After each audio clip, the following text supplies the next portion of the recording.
on the screen. Let's see the.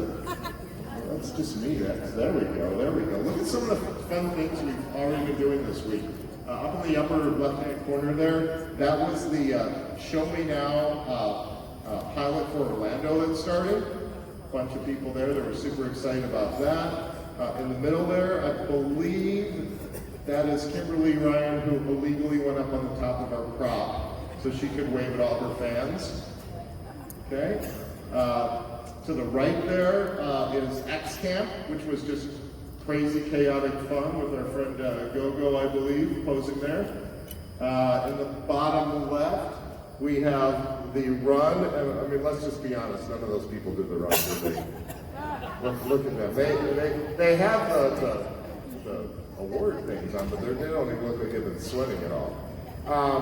Then we have, boy, if you didn't know what Donkey Kong was before this event, you're all in now probably. And also great content too, right? We've had some great content.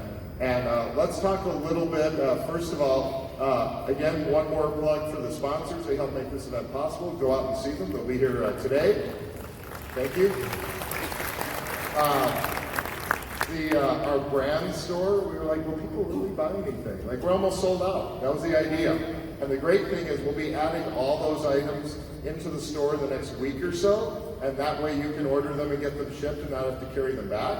And we're adding more and more things, more bling, more things, the things there, and we're doing everything we can. You know, some companies are like, yeah, let's really get the prices high. This is a moneymaker. I personally don't think about it that way. If Glenn somewhere, hopefully he doesn't think about it that way either. But we just want to give you great things to help share the brand if that's what you want to do, and be in love with the company 24 hours a day, or with your friends or your clients or whatever. So we have a lot of things in the store. We'll be adding a lot more. So the store will be going today, I think, until around lunchtime or so, and they still have a few things left. And here's what's coming up today, just so you kind of know what's going on. If you're in this room, that means you're about to feel the brilliance of Tom Hopkins in person. My friend Ed Robinson, no relation, although I wish we were related, he was telling me in, I think, 1983, he introduced Tom on stage, and now here he is again. And we made you sit in the back of the room, I'm sorry this time. But we also have the Ready going on in another room. If you're looking for the Ready, you're in the wrong place. It's down the hall. We have a lot of people in there for that. But then we're going to give you lunch today. I was talking to somebody outside, and they said, "Oh, what should I do for lunch?" No, we're feeding you today. Don't worry. You know, there's about 30 Uber Eats cars that will be roaming through, so we can pick up. But we have lunch for you today. It'll be great next door. And then we'll be back in here. So please come back in the afternoon, because we still have things we haven't told you yet. There are big things to tell you about this afternoon. And one of the best things I think about this event, there's so many, is getting access to our board members and getting their deepest thoughts. They'll be up here on stage with me this afternoon. We'll have a panel with some of our amazing icons. You'll learn a lot more from them. And then we're going to do something like crazy at the end, and I hope it works out. So it's another one of those things. We have some more surprises in store, not only for all of you, but honestly, the people that are going to be up here at the end of the day, they're kind of participating in one little surprise for you guys, but they don't know about the other one. And trust me, if your phone is in charge, have your phone charged, because I think it's going to be something you'll want to get a picture of or record. And then after that, for those of you that have been at other events before, the last few events, this amazing kind of thing that has always made the hair kind of stand up on the back of my neck, where you guys, like, you're so unbelievable. Like, we do this for you, and you're so gracious, and at the end of the last few events, you've kind of lined up like a wedding. And you walk across the stage, and you thank us, and we talk to you, and we shake your hands. And, you know, when we had like 500 people, we could kind of do that fairly quickly. Our last event, like, for 2 hours, people were like in line to talk to us, and we thought, is there a better way to do that? And we thought, well, how about if we have drinks for everybody, and we do it outside in the pool? So that's what we're going to do today. And you don't have to, you know, if you're checking out, it doesn't matter. Like, come over to the pool for a little bit, and we'll talk more about that this afternoon. But the second we're done here, we know we want to talk to all of you, but we're all going to be rude on stage, and we're going to run right for the pool because we're all going to want to get in the sun and hang out with you there. So that'll be what we do at the end of the afternoon. So with that, we're ready to start the morning here, and I could not be more excited to introduce our host for this morning. This is a person that tirelessly works for all of you every single day. She touches so many aspects of the company, and every day is thinking about how to improve the experience, how to get you smarter, how to learn from you. And Kimberly has been working so hard with our guests this morning to make sure that you guys have an amazing experience. So with that, I'd love to introduce our SVP of Agent Development. Here's Kimberly Ryan.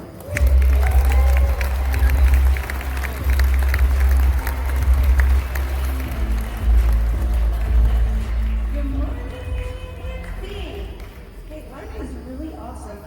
My favorite thing that I heard Mitch say was that there's a surprise, and in my house, the only time that it's acceptable to surprise me is if there's diamonds. So I have very high expectations this morning of good things to come. So if you're like me and you dig the shiny, stick around, because now I really, really want to know what that surprise is, and I'm sure I won't be disappointed. Hey, so there's some really good things happening. You've experienced many of them, I know that for sure, because I've seen you, and then I saw photo evidence, so I hope you had a great time. Thank you so much for being here. I'm very, very excited about the things that we're going to do today. This is going to be an actual workshop kind of gig for you. I'm a big believer in value. If I see something that's happening and I don't think it has any value, I'm an agent at heart still. I'm a broker. I love that part of my life.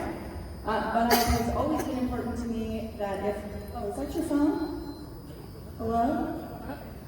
Ooh, see, in my brokerage, that's a $25 contribution to a charitable event. So I'm up 25 bucks. Getting closer to that diamond, I can feel it.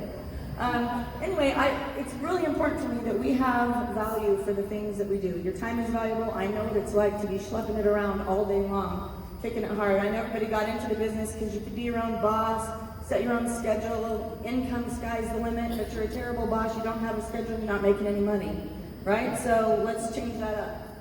Everything that Agent Experience does is with you in mind, and that value proposition is the question we ask all the time. Okay, wait, this sounds like a really cool idea, but A, is it a cool idea? B, will it actually be helpful and beneficial to our agents? Will they use it? Can it translate? And if it can't translate and it doesn't deliver value, we don't do it. And sometimes value takes a little time to make, right? Our speaker this morning has lots of value because he's had lots of time to make it and bring it. And I don't know, here's what I think is super impressive, among other things, but here's the trick. Anybody in the room sell 100, if you sell, let's do it backwards. Yeah, 100 houses a year, stand up. That's impressive. Now, I'm going to guess that you sell actually more than 100. So, do you sell 200? Stay standing if you sell 200. Stay standing if you sell 300. Show. Man, you see this? Hey, seriously, look around. 1, 2, I see 4. Oh no, they sat, but they're really there.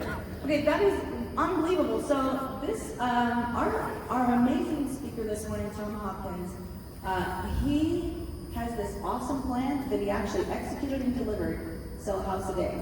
The dude did 365 houses, right? In like, I want to say like his 5th year of real estate.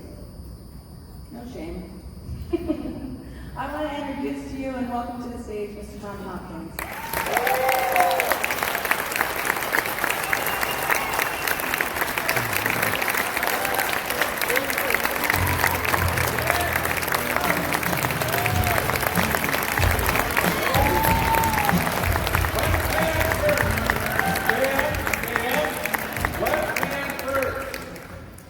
I'm alive. I'm awake. And I feel great.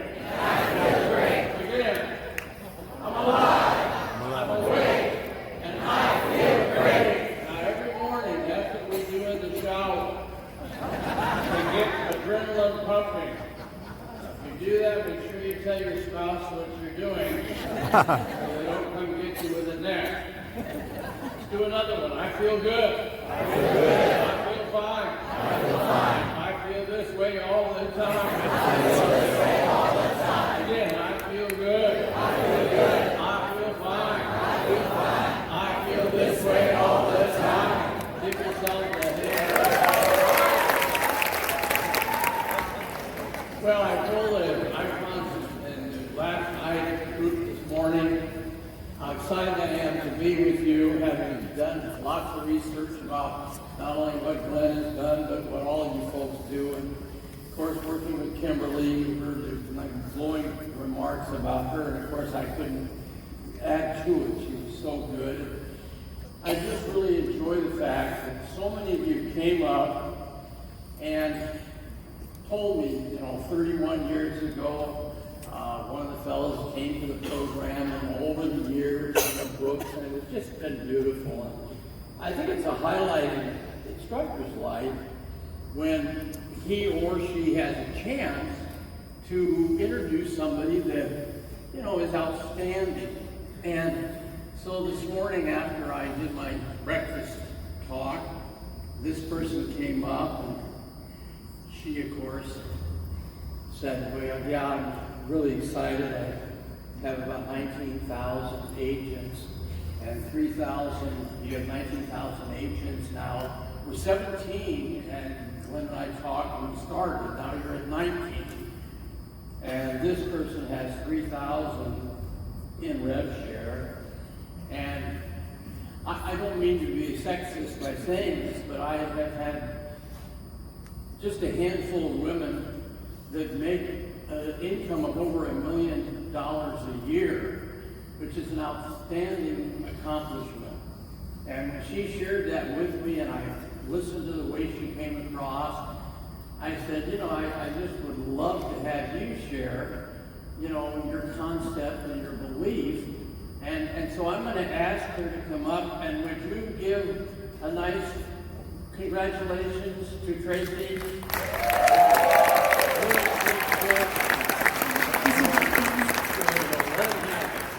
My name is Tracy Rose, and I am eXp Realty proud, and it is the biggest honor to be on stage with my mentor and my hero, Mr. Tom Hopkins. I was a broke, miserable school teacher in 1997, and I bought my first house, and my realtor did a terrible job, and she made more money than I made in a month. And so I thought about a career in real estate, and so I went to Barnes & Noble. Anybody old enough to remember Barnes & Noble? And went to the real estate section, and there was a copy of Tom Hopkins' book, How to Master the Art of Listing and Selling Real Estate. And I bought that book, and that is the book that gave me the courage to actually go into real estate. And my first year in real estate, I followed that like a cookbook. I did your whole FISBO system, your whole Inspired system. I wore that book to absolute pieces. And then I found out, anyway, my first year in real estate, I doubled my teacher's salary. My second year in real estate, I made over $100,000, which to me, I was raised very poor. My house faced a laundromat. So to make $100,000 in a year was just an unbelievable experience. And then you came to Austin, and I had the great privilege of coming to see you for the very first time, which gave me the courage to open up my first Century 21 office. I would not be where I am today without the words of Tom Hopkins. I followed everything he said and done. You've been a huge hero and mentor to me every step of the way. And up until today, I can say that I've seen Tom Hopkins live 9 times. And now is my 10th, and I want to thank you from the bottom of my heart for everything, the impact that you've had on my lives and so many other lives. And thank you, Glenn, for bringing you into the eXp family. We are eXp Realty proud to be in business with somebody like Tom Hopkins. Thank you so much.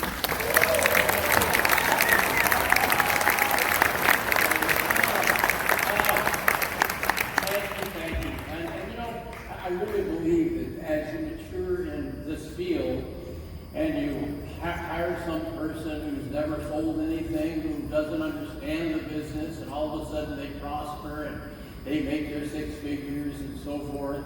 It's really the payment to the teacher. And when Kimberly and I and Glenn started putting together this program, I thought I'm going to try my best to give as much as quickly as possible. And so this little handout follows my talk. And I really have found over the years that the notes that you take are so very important. And so I'm going to start with the very first concept. Let's just say hypothetically that I was in the elevator last night, and you walked in, and we were there alone. And you said, Tom, I recognize you from the cover of your book, which I've read many times, and I'm pumped to see you for the first time. You're here alone with me. If you could give me one idea that I really need to work on, what's the main thing? And if I had to ask that question, I would literally say to you that the one thing all of us must work on constantly is this first concept that as a real estate professional, your number one goal is to help people first like you, then trust you. Now you'll notice in the notes, it says, and want to listen to you. Well, I want to make sure you look at the word want to. Because many people we meet, either when they call on an ad in the paper on the phone, or they come in as a walk-in to the office, when they first meet us, there is a have to listen to you. Or when you go on an expired listing or a buy owner and you're working with those folks, they have to listen to you. When you really are good at this business, all of a sudden the have to turns into a want to. And that's why it's so important to realize that we are constantly doing three things. And you may want to write this under that sentence. I must educate, motivate, and have fun with people. I believe those are the three things that we do constantly. I must educate, that's the first thing. People need to feel, as they listen to what you say across the dining room table, that they are getting information to benefit their lives. That you're teaching, you're educating. Then, of course, motivation in my idea is the motive for action. We must find out why they will want to list their home and move, why they will want to invest in more expensive property. So, if they like you, trust you, then their mind's open to where they want to hear your message. They want to hear what you can do. And I also believe that you are paid in direct proportion to your ability to communicate with and favorably impress people who have a desire for home ownership. And of course you do that by honing your skills on the fundamentals. Now, all industries have fundamentals. I know some of you might, like myself, like and enjoy golf. Well, if you love golf, there are basically 4 fundamentals. And it's an acronym called GAST, which stands for grip alignment, stance, and posture. Those are the 4 fundamentals of a decent golf swing. Well, in our business, there are fundamentals. And I use this pyramid to kind of show you what they are. And on the left-hand side, you'll see A is inventory knowledge. Today, it's more important than ever that you know the inventory. And let me tell you why. The average consumer looking for a piece of real estate has access to Zillow and through the internet to have more knowledge than many real estate agents. They walk in with a lot of knowledge. And I believe at this point they must perceive me as an extremely competent real estate expert as quickly as possible. And then, of course, the people skills on the right, there are 7. We have to develop our way of prospecting, both referral and non-referral, making a good original contact so that when we meet them, their defenses come down, they have a good feeling about us. Then, of course, qualification, finding out, are they the decision maker? Have they got the financial capacity? Then, of course, the presentation demonstration of how we show a home. Then, of course, how we handle concerns when because both people can't say yes when they first say no, so we have to know how to handle no's. And then, of course, closing the sale, which is the main art form that separates what we do from most of the people out there doing seminars. And then getting quality introductions. And if this were a 100-story building, this thing here, you would see the 100 stories on the top, but at the ground you wouldn't see what's underneath the ground, which is the what? The foundation. The building needs a huge, tons and tons of steel to hold up a 100-story building. Well, that's the same in our business. You have to have the fundamentals. And the first is you must be able to keep your attitude on a daily basis through the cycles that our business takes us through. And as I started preparing this talk for you, I right away said to Kimberly, I said, Kimberly, I'm going to give you 4 words, and I would like you to spend the day, and tomorrow we'll meet or call, and tell me people that come to your mind. And so I gave her the word attitude. And I just want you to know that, right away she said, well, let me give you some names. Curtis Johnson, Sandra Richard, the humorous Sandra Richard.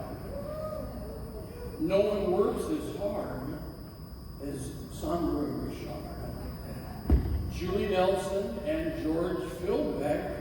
I'd love you to congratulate them by a round of applause because they jumped out with a dead attitude. And then, of course, you have to be able to keep your enthusiasm when you don't feel like it. Because people say yes based more on our enthusiasm and belief than they do all of our knowledge. Well, I told her enthusiasm, and Brian Sousa, Renee Funk, Mitch Ryback, Don Hobbs, your names came out, and I salute you. Give them a nice hand. Now, when I first started doing seminars, I used to use the D, and don't write this down, I used to think it was desire.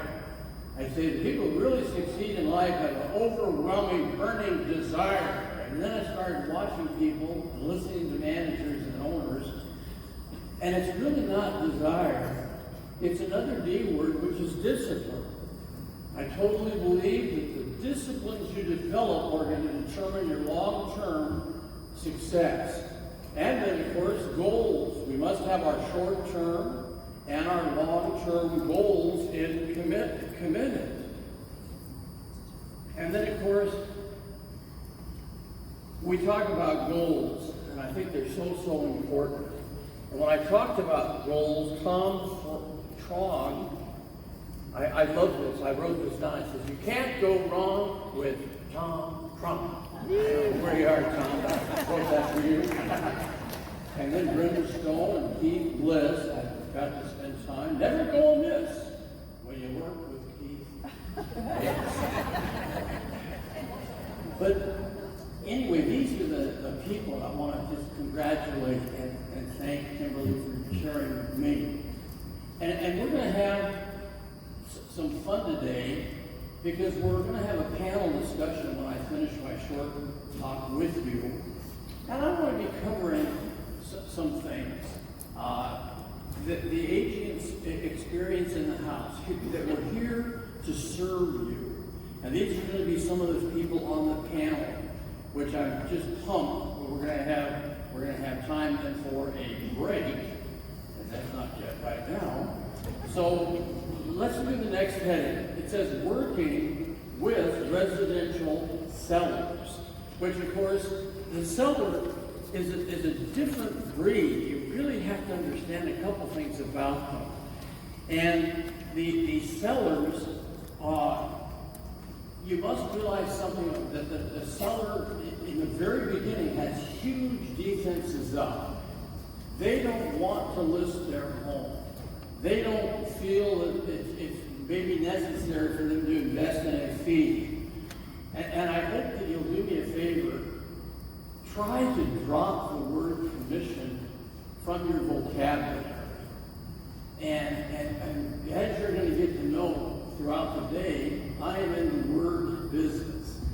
And the word business is you don't say certain words that create fear. And the one word that creates fear is commission. So I would love you to rehearse some of this. They'll say to you, now Tom, do you get a commission if we list and sell a home with you? I want you to smile and say, fortunately, our company has built a fee-for-service into all of our transactions. I can assure you, however, the service you'll receive will far outweigh the fee. And that's what you really want, isn't it? Isn't that a beautiful paragraph?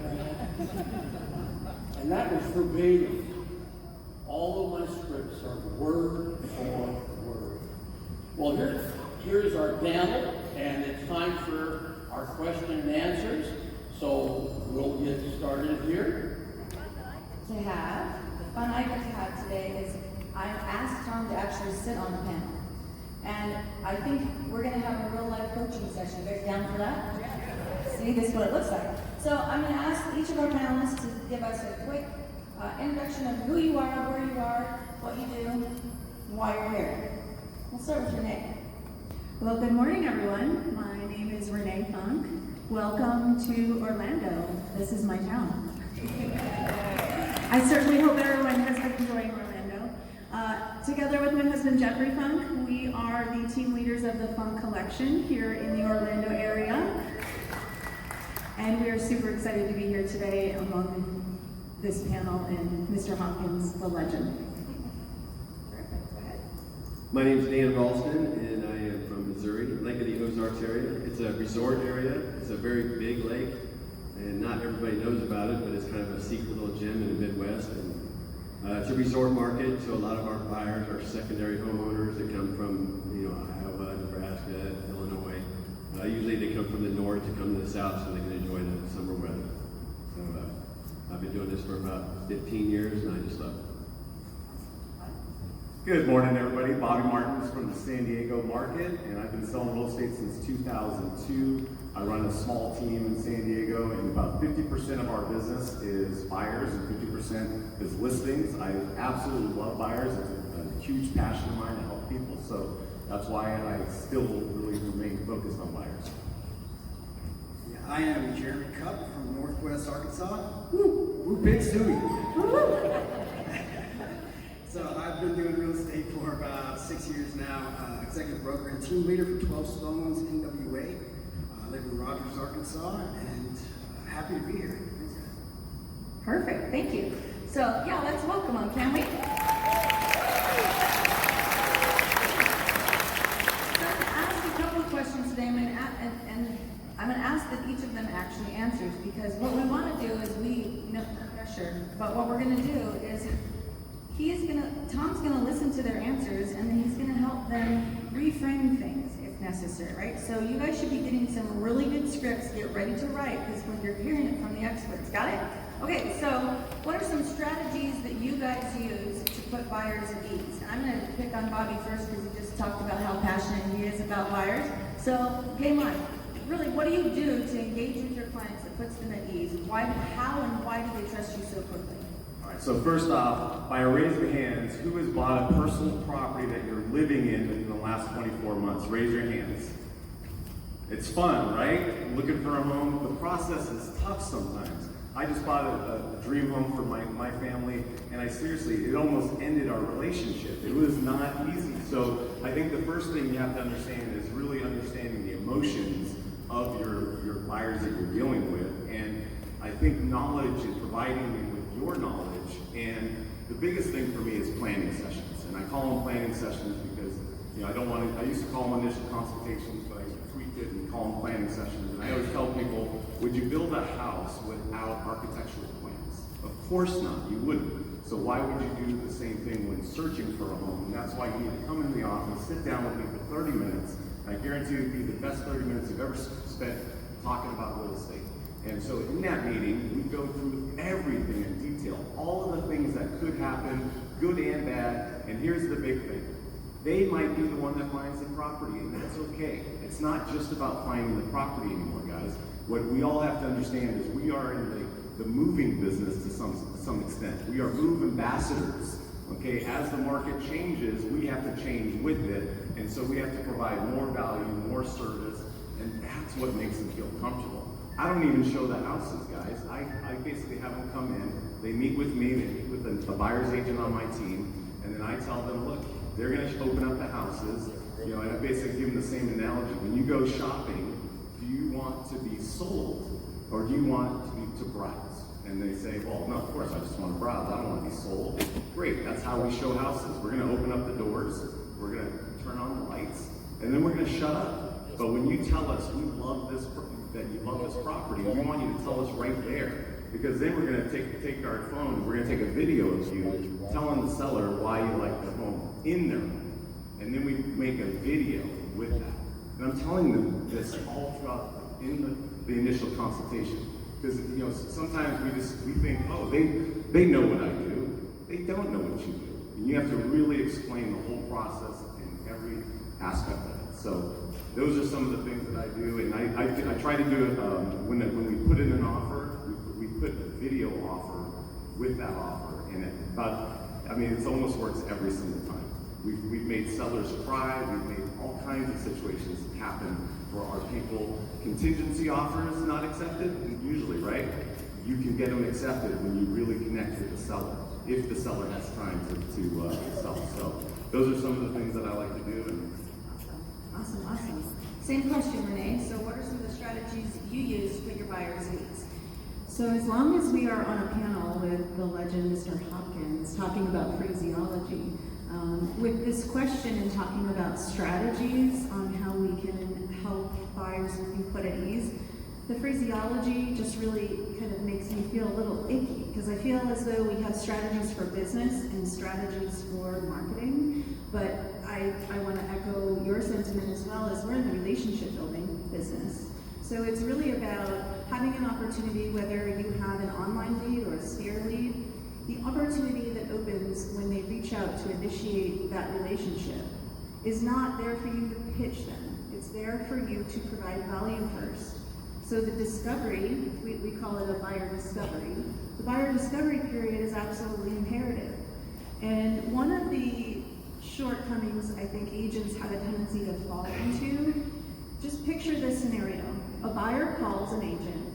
A buyer says, I'm looking for a home in Orlando, $300,000, must have a 3-car garage. I found one. I want to see it today at 2 o'clock. Many agents have a tendency to say, okay, let's go see the house. The challenge with that is you're not doing the proper discovery, and you go show the home. The buyer doesn't like it. You say, okay, we'll connect again. But guess what? The buyer ends up buying a property from another agent who did the proper discovery to understand what drew them to the area in the first place. So asking questions such as, what drew you to consider Orlando? What drew you to consider homes that have 3-car garages? Is there a true reason behind that? Because we as agents, we have the information. So we know what is the appropriate, the vast options that would be a good fit for their lifestyle that they may not know, but they're fixed on just one property. So that buyer discovery is absolutely critical, and it is the differentiator as to when a buyer chooses you as an agent, as opposed to the agent who asks the right questions to understand their needs, so you can serve them in the best way. Great. So we have discovery, and you called yours planning session. These are new words, right? Okay, so Dan, same question to you. How do you set your buyers' needs? I don't have discovery or planning sessions, but I have cultivation. Yes, it is. Oh, look at that. I like that. So they get online, they get on 1,000 websites, and you happen to catch them answering the phone. So you chat with them, and they're 5 hours away. They're not even coming to our area for 3 months. So you try to introduce yourself and not be pushy and give them information. That's all they want. They want information.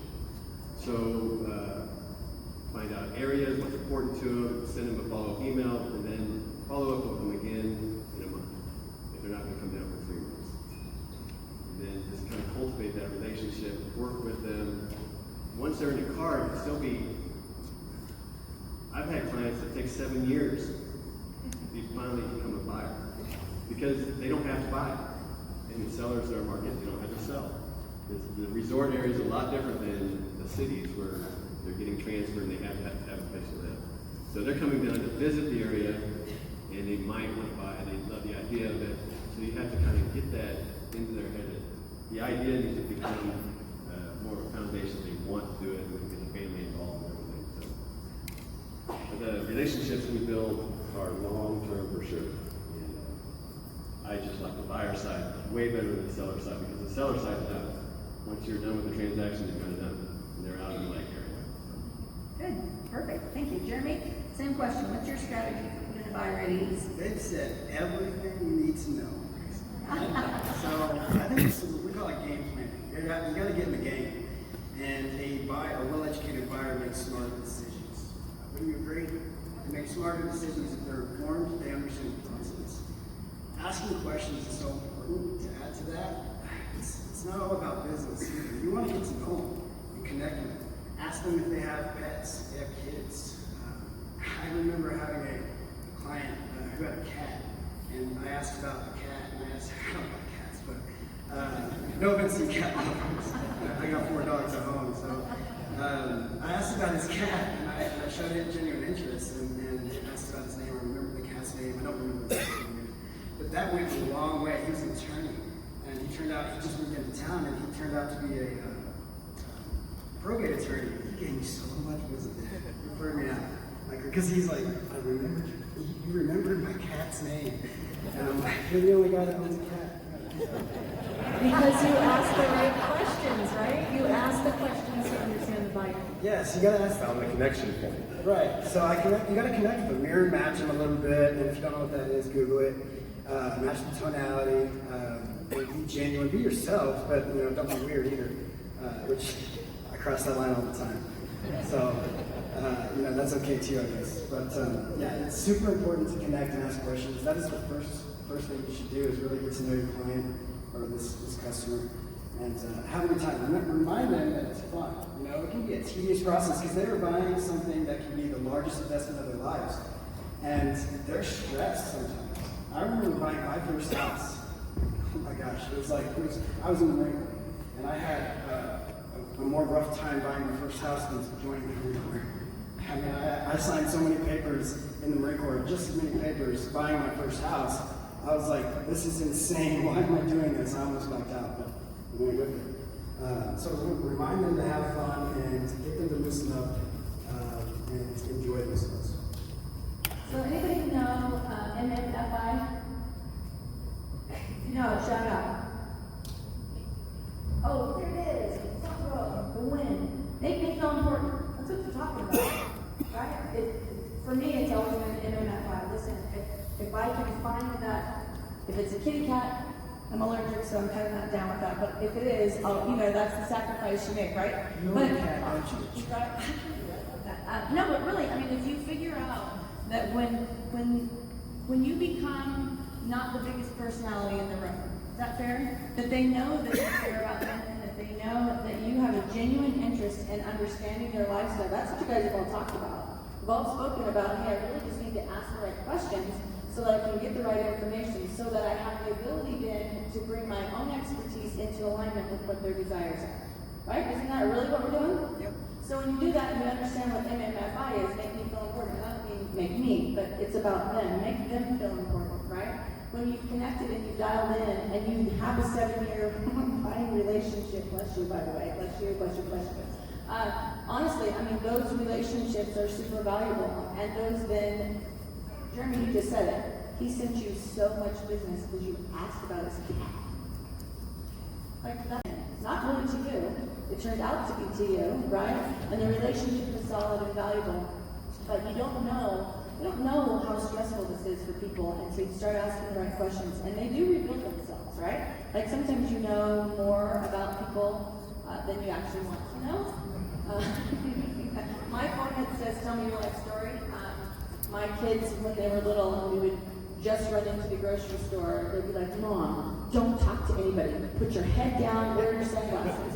And legit, I can stand in a grocery store line and there's somebody right back here and they say something, I'm like, there's nobody answering. I know they're talking to me. And I'll put my head down and wait. But you know what? The real truth is, you turn around, people are crying out to be recognized and to be important. And in real estate, there's so much stress for them, really. And if you bring your own drama into it, you're the problem. So don't do that, right? Like, there's a lot of stress for these guys. So making them feel important, making them feel that you are a trusted advisor and that you care about what they're doing and how this is going to impact their lives, that's when they feel important. That's when they feel that value that I talked about earlier. And then that's when you have those relationships that you've been able to build. So Tom, I'm going to ask you now, of the things that you've heard our panel share, coach us up. Let's level us up. Take us up to that round. Just to add, as you mentioned, you're hitting such wonderful points. But one of the things I feel we have to do is, if we're ever going to be hit with an objection or a challenge, our goal is to bring it up in a positive way. And what I used to do is I would set the stage. If a buyer came in to see property, I would get them to my desk. A couple of key points. Always have the people sit directly across from you. I know I've got some new folks in the room, may not be aware of the importance of staging where people sit, but you never want buyers or sellers to sit at the table where they can non-verbally communicate and break down the emotional build that you're having. So I always position them right across from me. Also, I would then, either offer them a cup of coffee or something that would allow me to get up, either get water, a soft drink, or coffee, or I oftentimes would have let one of the fellows in the office know to just give me a call on my phone so I could get up and leave the table, my desk. And then on my desk, I always had a trophy. And one of the reasons you want to, as soon as possible, win a trophy is because if you'll get a trophy on the middle of your desk that says, "Congratulations, Tom, for serving more happy clients than anyone in our company. Keep up the good work." Well, I would leave, and of course, what do people do when you leave them alone at your desk? They read the trophy. So now you've got a nice plug without having to say or do anything. And then, of course, when I come back, you heard it so many nice ways, I would ask questions. Jeremy used the tie down beautifully, didn't he? In fact, that was one, wasn't it? He did it again, didn't he? See, that's taking it, it doesn't, it wasn't, it couldn't, it wouldn't, it shouldn't, it can't, you haven't, you hasn't, it hasn't, it, putting at the end of the sentence a little yes. And you now are building yes momentum, aren't you? I just did it again, didn't I? There, you can start doing this, can't you? You will try to practice it, won't you? You want to get more yeses, don't you? Fine. Don't you? I do want to, I'm going to tell them, I'm actually going to ask Tom to reveal his secret.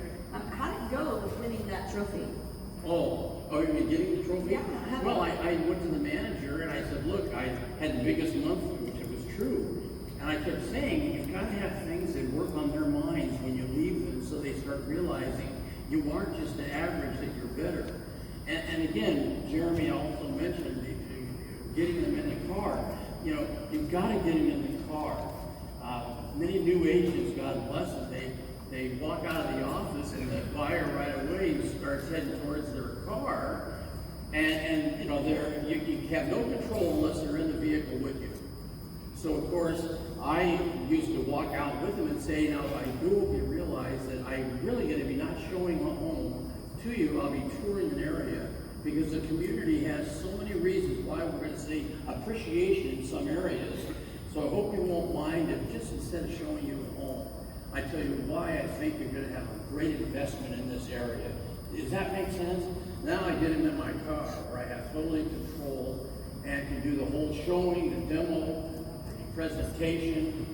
I closed many a sale when I would show the home and then we'd come out and get in the car. And sure enough, just as I was driving out the driveway, another realtor shows up with a buyer in the car. Well, I, of course, right away would say, John and Mary, I told you driving here that I felt I found a very fine property. Obviously, these people feel the same way. If you have a leaning towards it, I think we ought to draw the proposal up right here on the hood of my car. Let me go in and tie it up so you don't lose it to this other couple. Does that make any sense? Well, we do kind of like it, but let's see how it looks. And then I would try to close right there on the hood of my car. And that's kind of how he won the trophy. Yeah, one of the ways. So, I legit want the truth about the trophy. How'd you get the trophy? Well, because I had a big, good month, and I literally went to a seminar, and again, a person talked about staging where you are in your office, how it's so important that they not only relax, but they also see evidence that you are successful. That's when I It's a said, selling technique, right? Like, Well, this is of course. marketing, this is branding, this is what he's talking about. If you're missing that, I'm helping. so, but that's kind of why I did it, and it worked. I mean, it was credibility, I've done it honestly, but anything you can do to impress them that you are good at what you do, the sooner the better, is going to give you an increased effectiveness in closing transactions. Sure. So we talk about a third-party endorsement. Anybody know what that is? Somebody else says something great about you, right? So can't a statue or a trophy Or even a letter. or a banner or something say something for you without you having to say it? I Isn't that had- just part of building that for you? Yeah, I had a man that owned the dry cleaners where we took our clothes, and he was just a great guy, and everybody loved him in the community. And I went there religiously because he was a great guy. And one day I said, you know, I'd be so honored if I could get a letter on your letterhead stationery from you, just letting me know that you were impressed by the way we do business, which he had done business with us. And it's impressive if you have a letter written in a frame. I got you. The word guy. No. Anyway, if you have a letter in a frame, when you leave them to get coffee or what have you, they read it. And again, it's these little nuances that I think also give you that edge over competition. And of course, they're all the little things I tried in my 42 years of selling homes to do. Great. So one of the really fast story before we get to the next question that I love, because he talks about like closing, right? And putting the hook in, right? So in the hot summer in an open house, how do you secure that buyer? Because this is brilliant. Well, again, I've always believed that if you hold a good open house, you're going to have great qualified people possibly come in.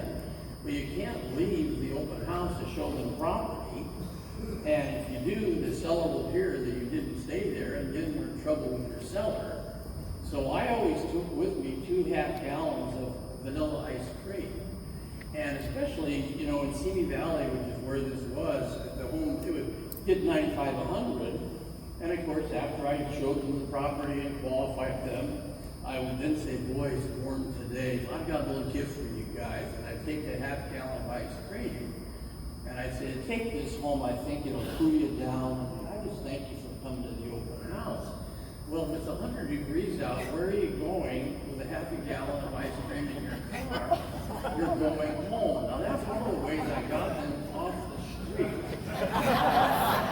Not to go to another real estate company. And again, these are all these little things that make us different and that gives us business. That one makes me laugh every time because I'm like, oh, it's so stinking brilliant. We live in Phoenix, and so they would melt before they got to their cars. It probably wouldn't really work for us, but same kind of concept, right? It's these things that you can think about where you can stay in control when you're not in control without being control freak. Anybody have that control freak disease in the room?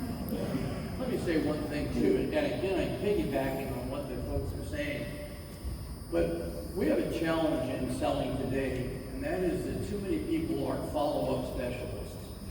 I mean, I had a philosophy. If I met you and there was any degree of chance I could take a listing on your home or find a property for you, I would follow up till you would buy or die. And that was my belief. And I really believe that thank you notes today are more important than they were back when I started doing them because no one else is doing it. It's all email or electronic. But keeping in touch, I used to write a thank you note if I went on a listing appointment before I even took the listing. I put it in the mailbox walking out. So the next morning before they even leave the house, there's my thank you note in their mailbox, which again makes me special over other realtors. So again, all these little things added up make you, I think, very successful in real estate. Perfect. Okay, ready for question number 2? Did you get any good nuggets out of all that? Come on. Question number 2. What's the most common objection, excuse me, real life boots on the ground stuff. Anybody have a buyer who has an objection about anything or everything? Let's start, let's go right down the line, let's hit it. I have to comment on the ice cream. I'm sorry. When I learned the ice cream approach, I got on the phone and called every team member. Remember, we're in Orlando. So the warm sun is 12 months out of the year, and I said, you will never do another open house without ice cream. So that's really great. If you're in a warm climate, go get ice cream. So I think it's really important to touch on when we look at areas of concern. One of the most common areas of concerns we receive as a large segment of our business is online leads. Is actually a concern that we hear literally in the first 5 seconds of that initial point of contact. And that is, I'm just browsing. I'm just browsing, I'm just browsing, I'm just browsing. And our agents on our team will come to us and say, well, but they're not in the market, they're just browsing. Right, so it's 2019, we have access to data at a blink of an eye. The consumer is consuming much earlier than they ever did. And so everyone really is just browsing. The key is to find that opportunity to build a relationship and only provide value until they're ready. So you're the one that they call when they're ready. So I think if we look at the very onset of the relationship, and you hear that just browsing, another differentiator between agents who help more families become involved in properties as opposed to agents who can brush off leads that they're not ready or they're not in the market is a fundamental moment of, I'm just browsing, they're all browsing. You really want to take that opportunity to understand who they are again and ask the discovery questions so that you have an opportunity to provide them value throughout their browsing. And then when they're ready, you're the agent they call. Browsers are buyers, right? Exactly. Get there. Perfect. Dan, what's the most common objection that you have to overcome with a buyer, and how do you do that? Many of the common objections are based on the terrain of our area.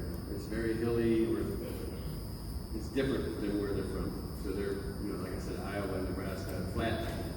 And they come, some of these places have driveways that are just drop-offs. And so one thing we do is we drive down the driveway and say, look, there's an eagle. And you just keep going down the driveway. we don't really do that.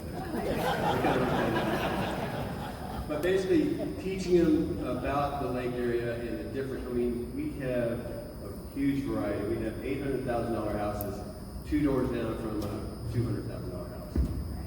And that's just the way it was built. It started up really in the 60s, and then in the 80s it boomed, and people were building houses like crazy. Some were going nuts on big mansions, and some were just getting cabins so they could get on their boat that was a mansion. So education to the buyers that are from different areas is our biggest hurdle, because they don't know what they're doing. They don't realize they might have to see this beautiful house, but it's 4 miles of gravel road to get there. So, oh, we can't do that. Okay, well, that's good to know. We won't do any more gravel roads. Good. That's it. That's great. Bobby, same question. All right, so for me in San Diego, we're hearing this a lot. How much of your commission are you going to rebate me? Are you guys hearing that? I'm hearing it a lot, okay?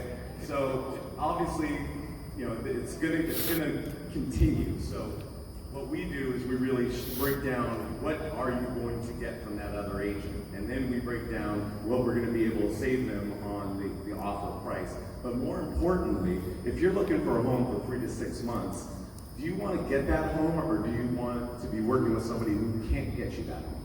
You want someone who's a closer, someone who knows all the other agents in town, someone who's going to get you the offer. We explain to them what we do to get the offer, and that usually shuts them up pretty quick.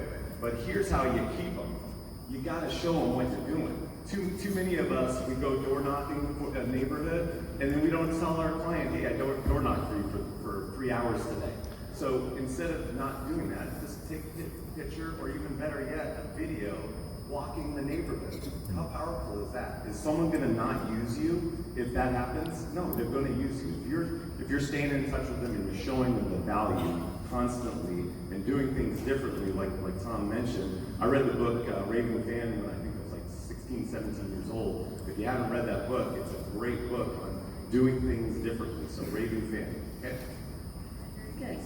So I like that script. My turn? So The yeah, guy that was shy and scared of the microphone. Like, keeps his eye down. No, I'm sorry. It's really important to educate clients, your buyers. I think that the more you educate them, the fewer objections you can get. And I love that script, by the way. If your agent isn't willing to fight hard for their own money, how hard are they willing to fight for your best offer? It's that simple. That's a simple script. Use that, and I think that's one of the biggest scripts you can use for commission reductions. But yeah, education is super important. And I have a really great consultation packet, like a buyer packet, something tangible that I can give to them. And when I first meet them and go over the game plan, we do a step-by-step process. Teach them about us.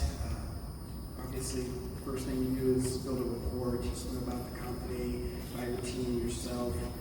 Going over the process to educate them on the buying process. And by the end of it, the very last page, it's like a 12-page deal. You get it, 12 stones, 12 pages front and back. And we've got a promise, a guarantee. And some of them are like, we promise to make sure you understand every step involved before it happens. But they can always review that step-by-step guide that we give them. And one of the number one complaints that realtors get is what? We don't answer our calls. We don't pick up our phone. So that's another promise I give to them, that I promise I'm going to return their calls promptly. Now, as a good agent, you're going to be a busy agent. And you can't always pick up the phone. And if we could, we're probably desperate for work. And we don't want to show that either, because we also have appointments with our family. We've got to set time aside for our family, and we don't want to be on call 24/7. So you kind of set the stage and say, look, I may not be available to pick up the phone right away, but I'll return my calls by the end of the day, at the very latest. Usually it's within a couple of hours. Anything after 8 o'clock, you're probably going to hear from me tomorrow. Excellent, excellent. So Tom, real quick, we need to wrap this session up because there's a break coming and I have a secret to tell you, so don't go anywhere yet. But can you give us some really good phrases for overcoming objections? Well, first of all, when a person says it costs too much or it's more than we want to pay, that's a good sign. No one fights the investment unless there's sincere interest. And usually they're trying for a bargain. So I just had 14 words. They said, Tom, I think the home costs too much. I'd say, John, today, many properties do. Can you tell me just about how much too much you feel it is? Now, by that one little paragraph, I'll get an amount of money they think it's too much. And now the negotiation point begins where I'll take that amount of money, reduce it to the ridiculous, get it to a daily amount, and I'll close that transaction just with those 14 words that I said in the beginning. Okay, ladies and gentlemen, thank you so much to my panel. I can't even tell you how grateful I am to have spent some time with you all this morning. Thank you guys.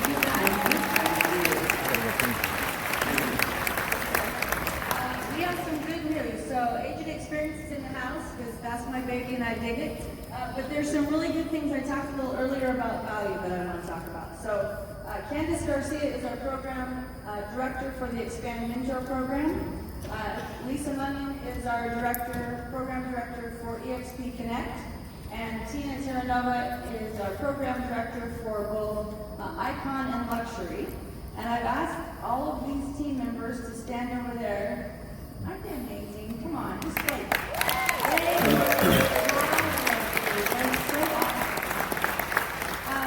If you have questions about the mentor program, that's Candace up front.